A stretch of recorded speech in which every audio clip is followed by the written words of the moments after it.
Okay guys, so we finally spotted St. Lucia.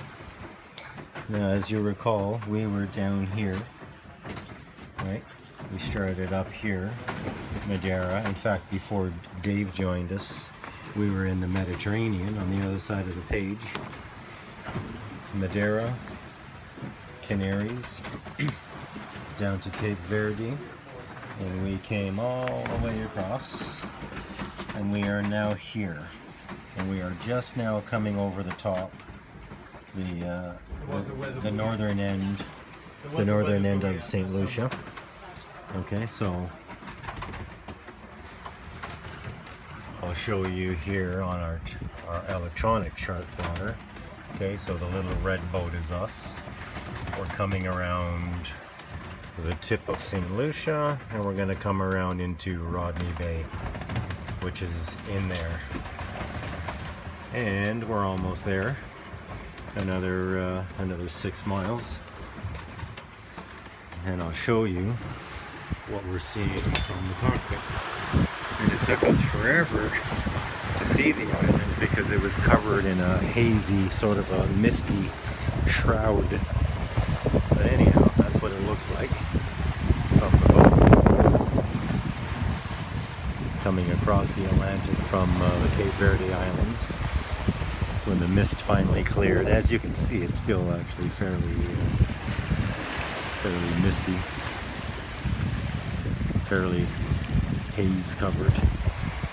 So I just showed you guys on the map what we're doing. We're coming around the tip, and this is it here.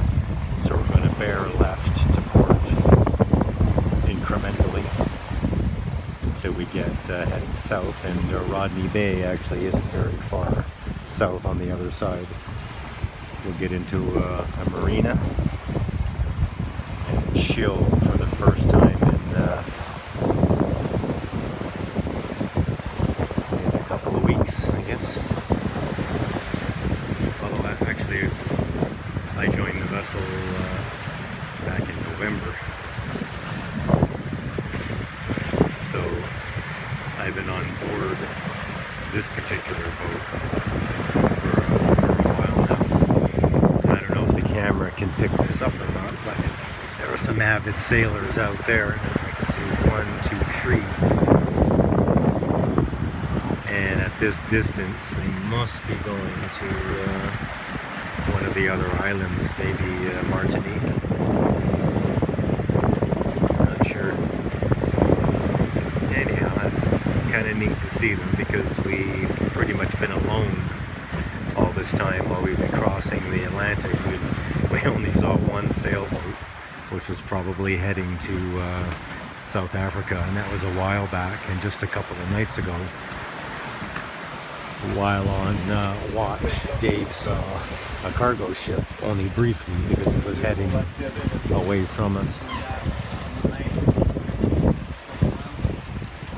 So there you go. That's what it looks like to approach St. Lucia at the northern end, after having been out in the ocean crossing the Atlantic for a couple of weeks.